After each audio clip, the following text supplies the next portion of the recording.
এই ট্রাইব্যুনাল যেন স্থায়ী থাকে, এটা যেন এই কয়েকটা অপরাধ বিচার করে যেন শেষ না হয়। রাজনৈতিক ঋতু পরিবর্তন হলে এটার কার্যক্রম যাতে অব্যাহত থাকে।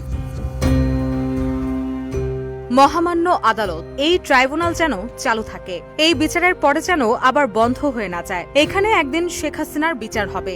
রাগ, অভিমান কিংবা মশকরার ছলে যে কারণেই হোক 2013 সালে ট্রাইব্যুনালে বিচার কাজ চলাকালে আত্মপক্ষ সমর্থন করে এমন মন্তব্য করেছিলেন বিএনপির প্রভাবশালী নেতা সালাউদ্দিন কাদের চৌধুরী।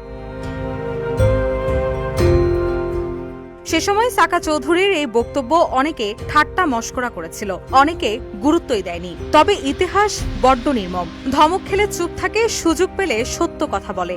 10 বছর পর আজ 17 নভেম্বর সেই একই ট্রাইব্যুনালেই শেখ হাসিনার বিচারের রায় হয়েছে। রায়ে শেখ হাসিনাকে মৃত্যুদণ্ড আদেশ দেওয়ার পর সামাজিক যোগাযোগ মাধ্যমে সালাউদ্দিন কাদের চৌধুরীর এমন মন্তব্যের ভিডিওটি মুহূর্তেই ছড়িয়ে পড়ে।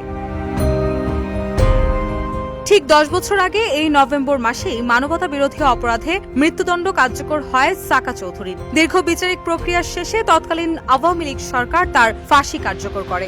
যদিও আন্তর্জাতিক অপরাধ ট্রাইব্যুনালে তার বিচার প্রক্রিয়া নিয়ে তখনই প্রশ্ন উঠেছিল।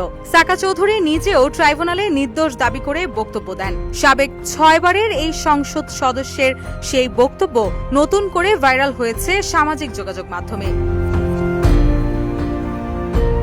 17 নভেম্বর গত বছরের জুলাই আগস্টে মানবতা বিরোধী অপরাধের মামলায় ক্ষমতাচ্যুত সাবেক প্রধানমন্ত্রী শেখ হাসিনার মৃত্যুদণ্ডের রায় ঘোষণা করেছে ট্রাইব্যুনাল। টানা প্রায় 15.5 বছর ক্ষমতা ধরে রাখা দোর্দণ্ড প্রভাবশালী শেখ হাসিনার ফাঁসির রায়ের পর অনেকে নানা প্রতিক্রিয়া জানাচ্ছেন। কেউ কেউ সালাউদ্দিন কাদের চৌধুরীর সেই বক্তব্য নতুন করে সামনে এনেছেন, যেখানে তিনি শেখ হাসিনার বিচার সম্পর্কে বলেছিলেন।